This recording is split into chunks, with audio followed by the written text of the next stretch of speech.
So let's start the discussion. Good afternoon, everyone. So let's welcome to the continuation of your finance discussion for this finance. Two topics I need to cover, as you already know, which is the immunologic system in your fluids and electrolytes problem or disorder. So before we had our academic break, as you have requested, okay,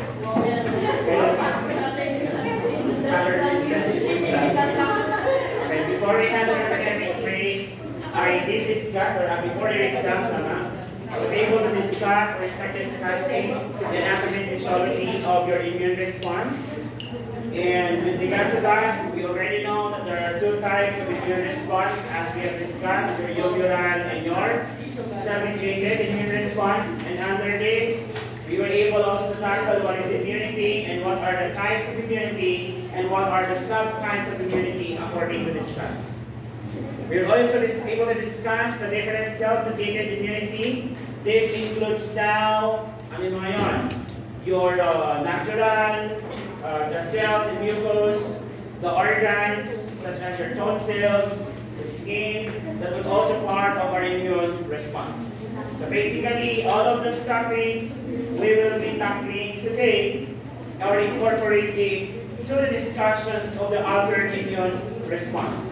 So it's not going to be an easy discussion for everyone, so I need you to please focus. Okay, your attention to me while we are doing our discussion. So let's start the discussion here.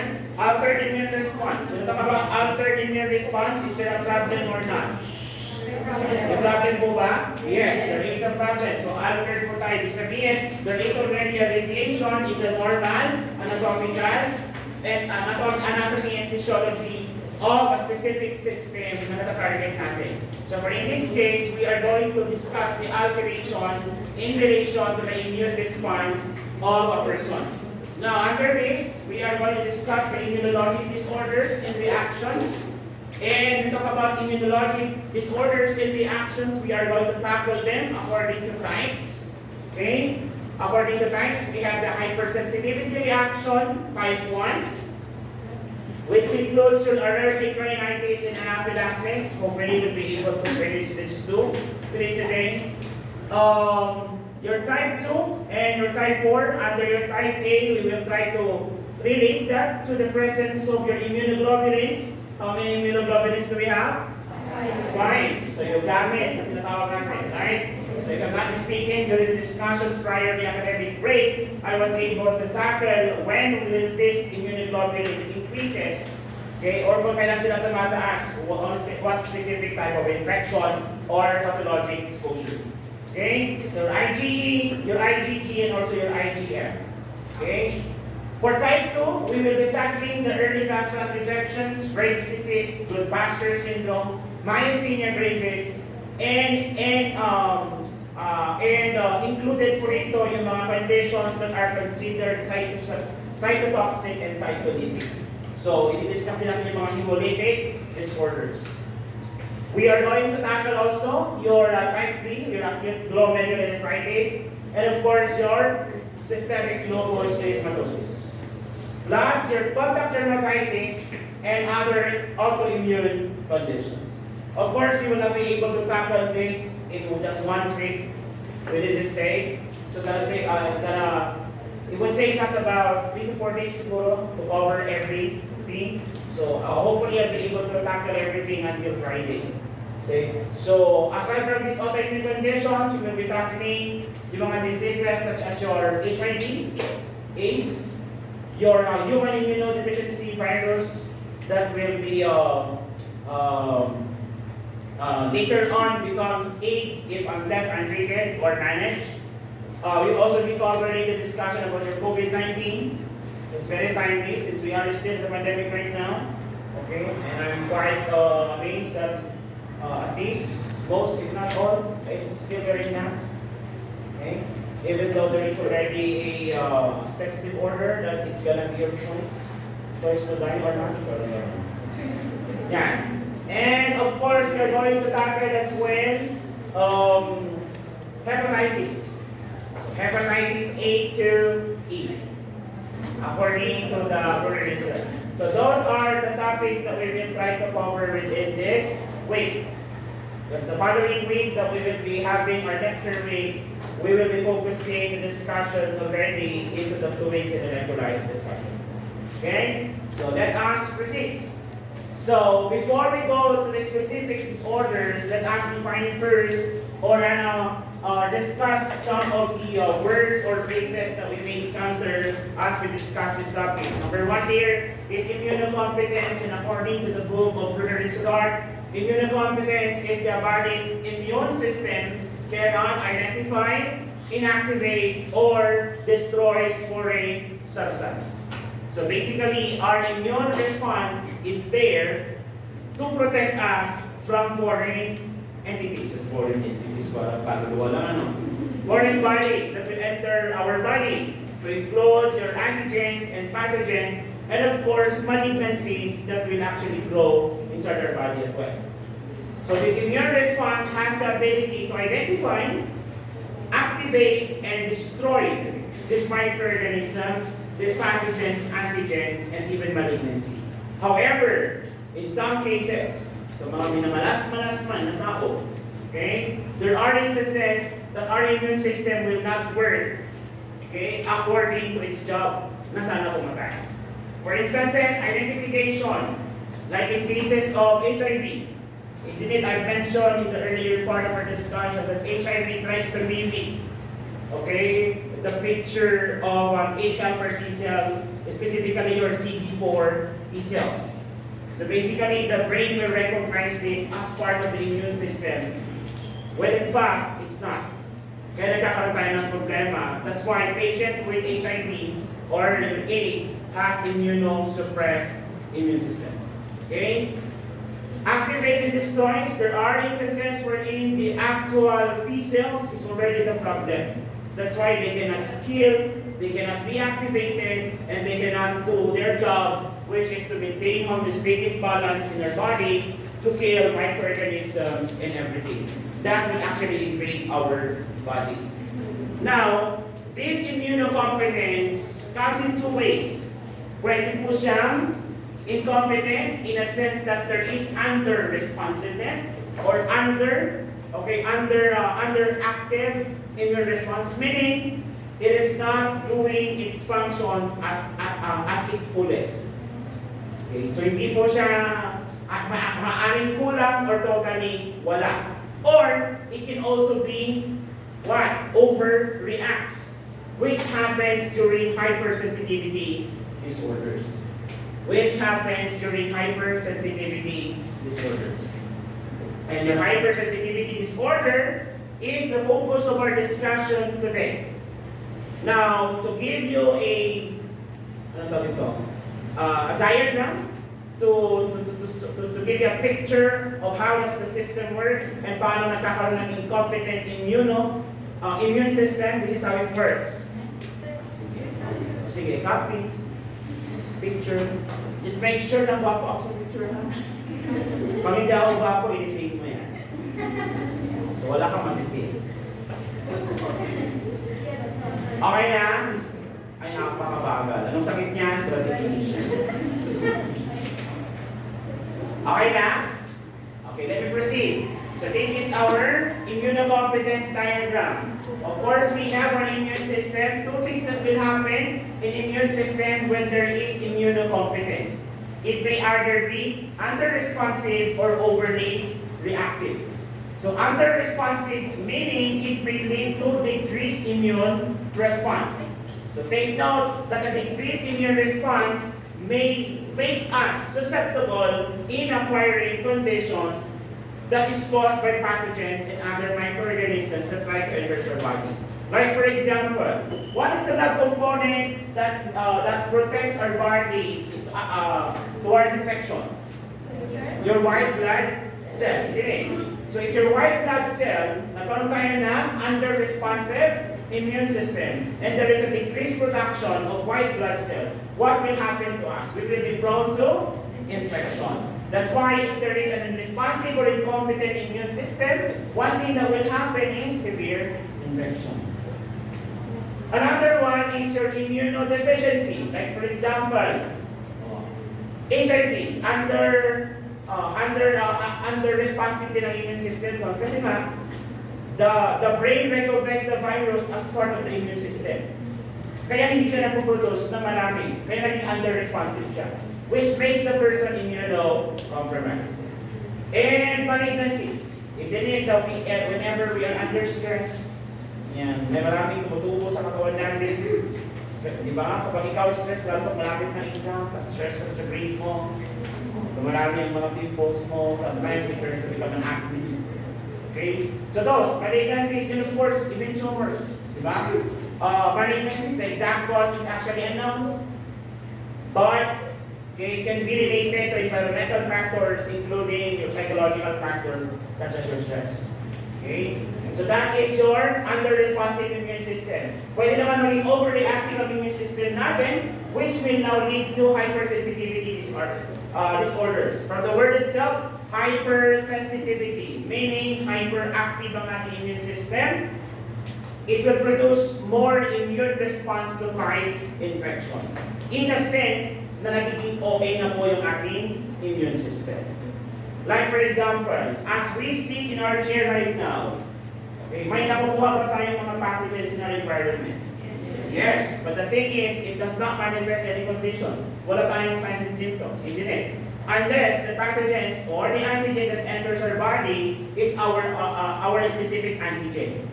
Kung saan makakaroon ka ng overreactive immune system that will now cause hypersensitivity disorders that may result into allergies and autoimmune condition.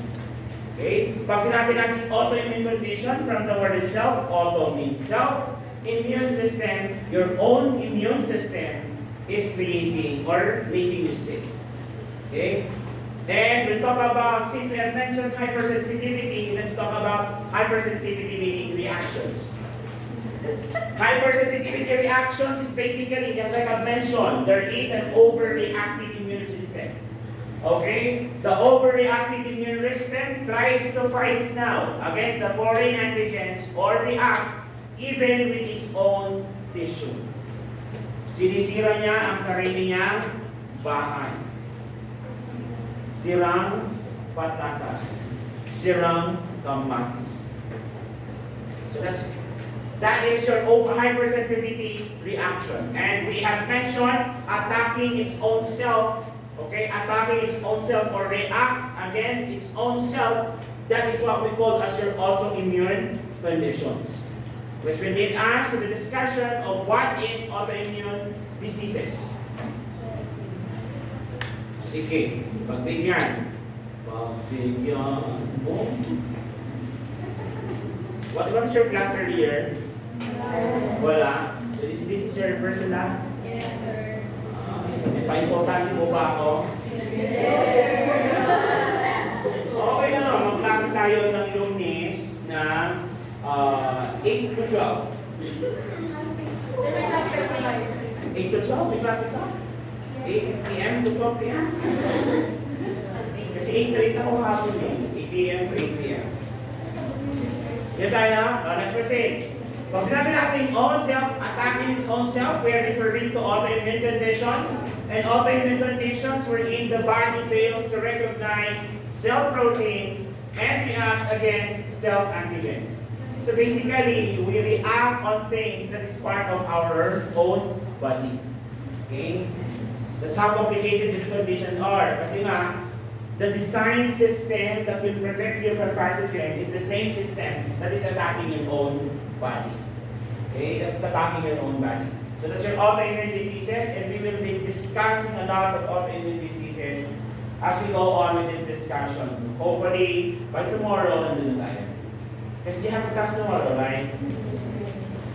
Quiz ulit. Tapos after ng class, 30 minutes before, mag-quiz ulit. Until mag-over ko yung 300 na loss mo. Tapos yung exam is 100. Ito easy, right? Yes. Okay? Let me continue now. So this is actually a table representing now the types of hypersensitivity reaction, which we will be tackling later on. So the different aspects are there. As you can see in your type 1, it is related more on your IgE, immunoglobulin E. So when I talk about allergies, allergic rhinitis, anaphylactic shock, anaphylaxis, the immunoglobulin involved is more on your IgE, which will bind itself to other chemical mediators that will release histamine and will create sympathetic changes into our system. We are going to tackle that later on. Okay? For your type 2 naman po, it's more on cytotoxic. By the way, the antigen for type 1 is more on exogenous. Ibig sabihin outside of our body. This includes now your environmental factors such as your pollens, dust, what else? Animal fur, what else? Jowa mo. Meron ba dito ang allergens niya, jowa niya? May yes, wala ng jowa. Okay. Unlike on type 1, the antigen for cytotoxic or type 2, hypersensitivity reaction, is more on cellular surface. Ibig sabihin, within the membrane of the blood cells, such as your erythrocytes, thrombocytes, and your platelets, thrombocytes. Platelets, erythrocytes, and your WBC. And comparing now to your type 1, the most common IgG or Ig involved under your type 2 and even in your type 3 is your IgG and IgM. Okay? Then it is more common sa mga transfusion reactions, autoimmune conditions such as your good pasture, immunothrombocytopenic diseases, hemolytic diseases, and of course your Graves' disease.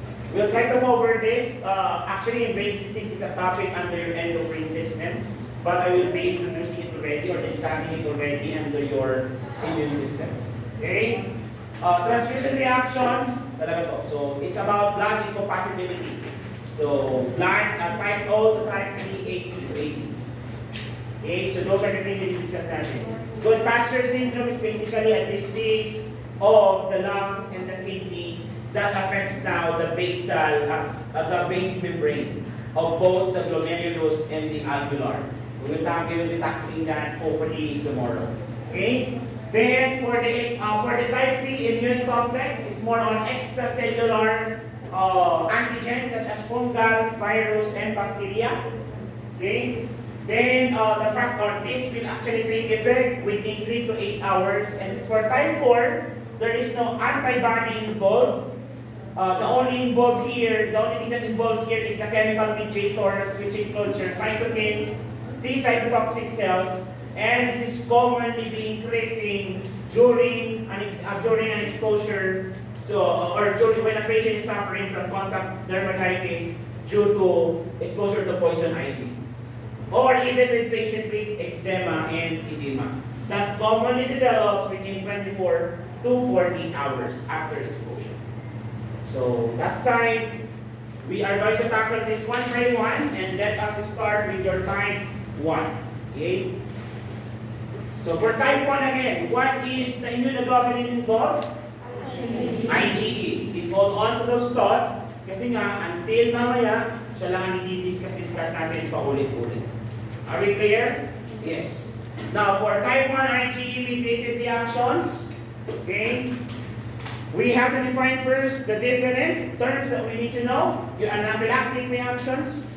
So anaphylactic reactions is a hypersensitivity reactions that occurs only to susceptible people who are highly sensitized to specific allergens. So when you talk about specific allergens, these are things that makes you prone to allergy. So what are those examples? Allergens such as foods. What else? Dust, okay, or foods or environmental factors, and what else? Medication, isn't it? Medication kasama rin dyan. Sino yung mga allergies sa medication dito? Ano ba? Sir, wala akong allergy, sir. Kaya ko lahat, emperador. Okay?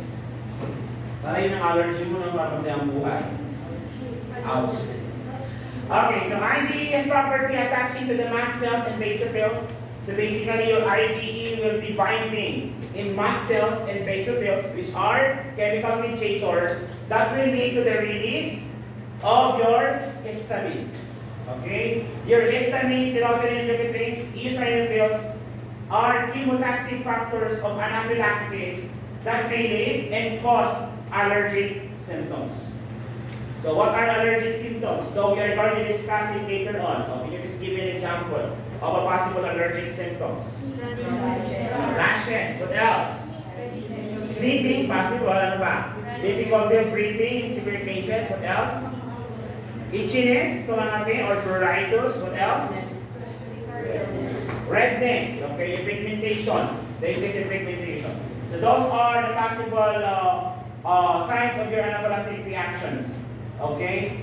Or allergy due to anaphylactic reactions. I-discuss natin ito further mamaya, anaphylactic shock.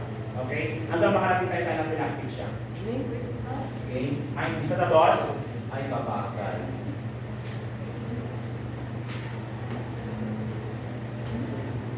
Madali pa nga may i-discuss natin eh. Kasi hindi pa tayo nakakaabot dun sa type 2. Yung type 2 mas may hirap na.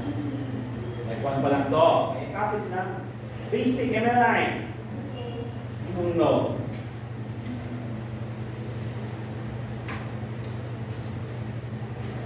Okay na? So let us review what we have discussed already. Pag sinabi natin immunologic disorders, how many types meron ulit tayo?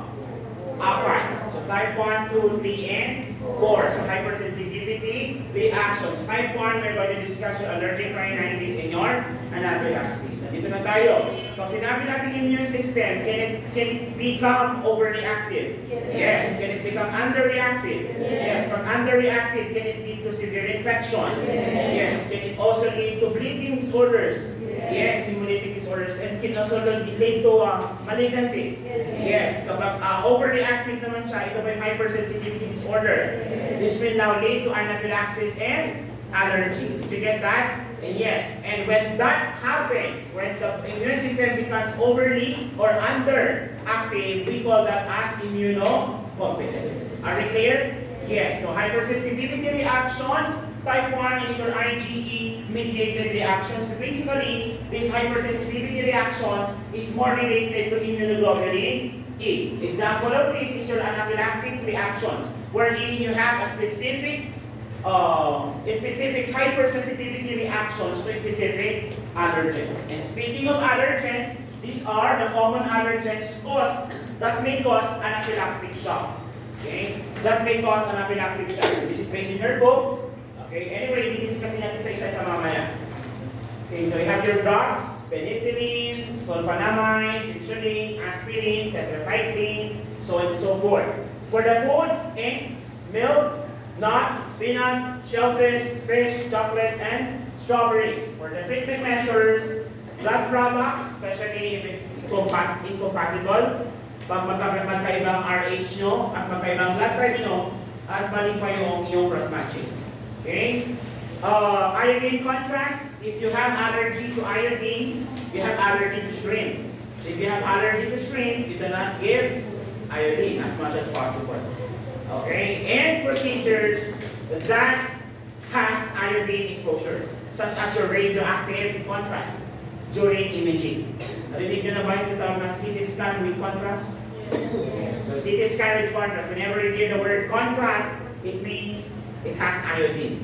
So prior to the procedure, you should ask the patient if he or she is allergic to iodine or shrimp. Because kung allergic siya, the doctor needs to know about that so that they will going to find an alternative for his or her treatment for diagnostic tests. Are we clear? Yes. So let's proceed here. So insect venom naman was, okay, insect venom, is there such thing as poisonous snake? None. Snakes are venomous, not poisonous. Unless inumin mo yung kanyang venom, yan, poison yun. Okay? But venom kasi it was injected, inoculated through bites, which is commonly done by insects and also to include animals such as your snakes. Clear? So we term it as poisonous, I term it as venomous, not poisonous. Are we clear? Yes. And animal serum, such as your tetanus antitoxin, rabies antitoxin, diphtheria antitoxin, and straight venom antitoxin. So basically, this anti-sera are serum component that is derived from an animal or an animal product. For example, yung mga bakuna, it is derived from an embryo egg. Okay? Your anti-botulism, it is derived from horse serum. So kung ikaw ay may allergy sa kabayo, so basically ayaw mo si ganun sabi niyan. Okay? Kung ayaw mo, okay, hindi ka pwede sa anti-botulism. So pwede ka magkaroon ng hypersensitivity reactions. Okay? Now, let's go to the important terms that we need to know.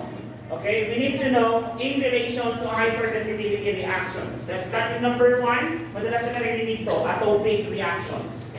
Okay, so atopic reactions. What is atopic reactions, guys? Atopic reactions, so basically, most of us, or 20% of the population, were born with hypersensitivity. So in the population, we're born with hypersensitivity or inherited hypersensitivity reactions. Okay?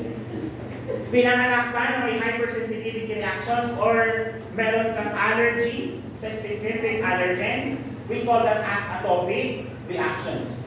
So 20% of the population is atopic, having an inherited tendency to become sensitive to environmental allergens. Kaya, nasabi na natin, akala natin yung mga friend natin nag-i-allergic or allergic rhinitis. So, ano na kasi totoo? Baka kasama siya sa 20% of the population. Did you get it? Yes. So, ilan kayo ngayon dito? 40? 46? 43 may absent?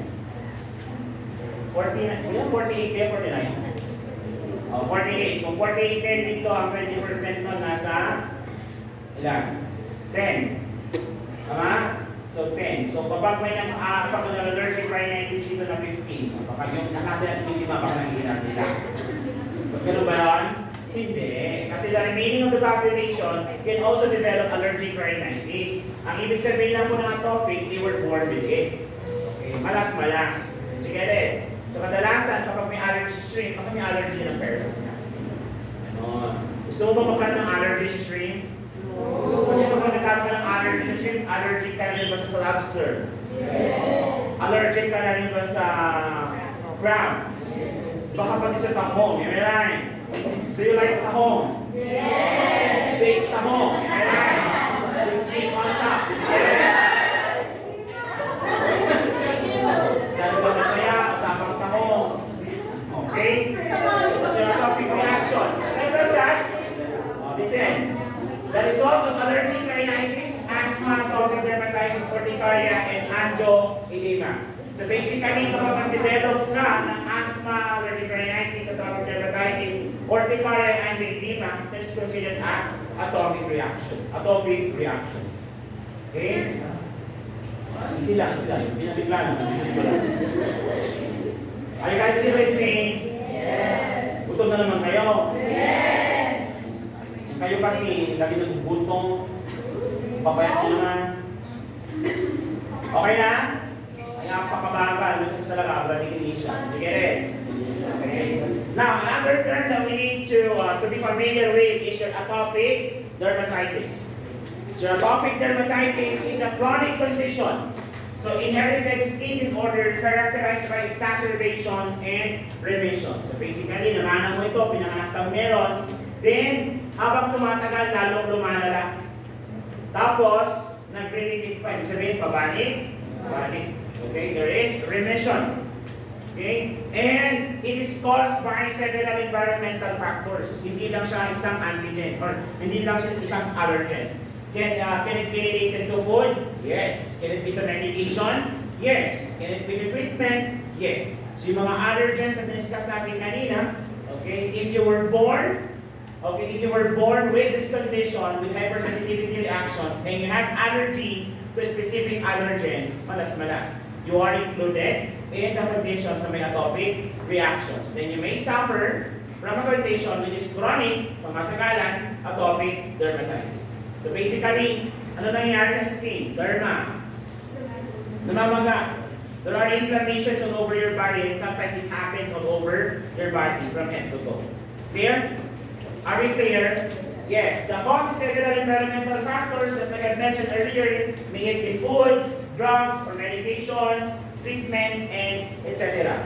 Now, although patients have elevated IgE levels and positive skin tests, the histological pictures do not represent the typical localized wheal and flare type reactions. Ano ibig sabihin nito? Atopic dermatitis, the type of rashes is more unpopular. When you say popular, guys, okay, you still remember your health assessment.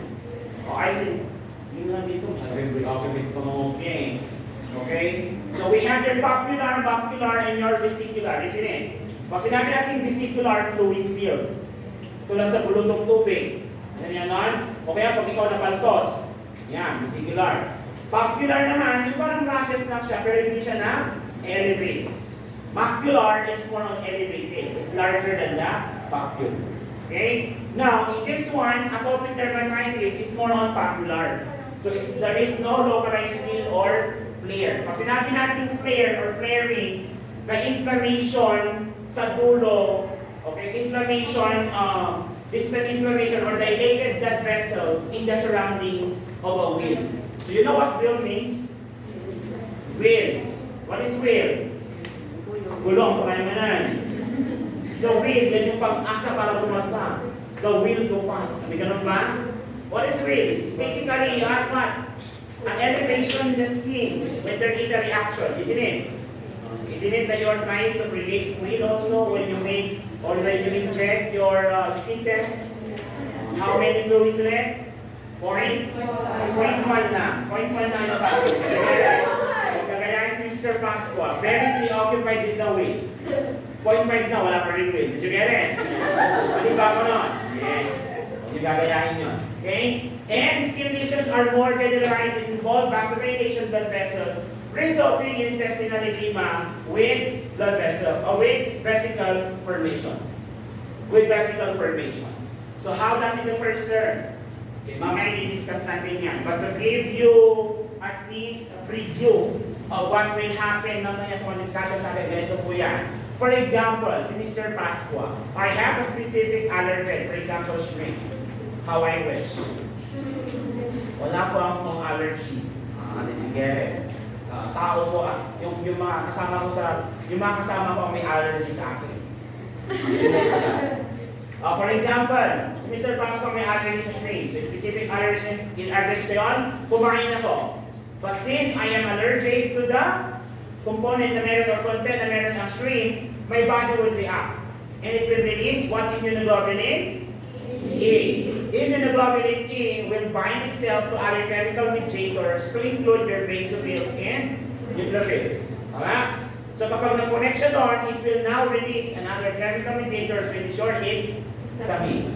Histamine will now cause changes in the body. For example, in the blood vessel, it will cause vasodilation. So vasodilation, pag sinabing vasodilation, ano nangyari sa blood vessel? Lumuwang, sumikit.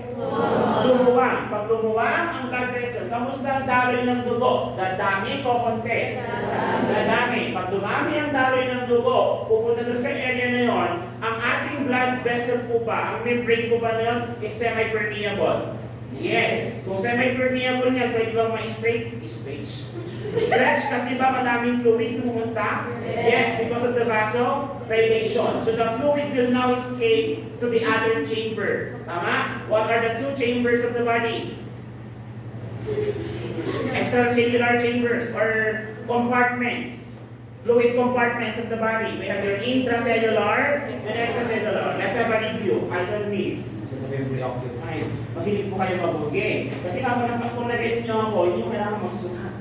Okay? So pag-usapan natin ng fluid compartments. When we talk about fluid compartments, there are two general fluid compartments. What are the two general fluid compartments? We have your intracellular and extracellular. Extracellular fluid or extracellular compartment is subdivided into two subcompartments. We have your intravascular and your interstitial space. So basically, your interstitial space is the space between the intravascular and the intracellular compartments. Are we clear? I don't have a board. The board is there.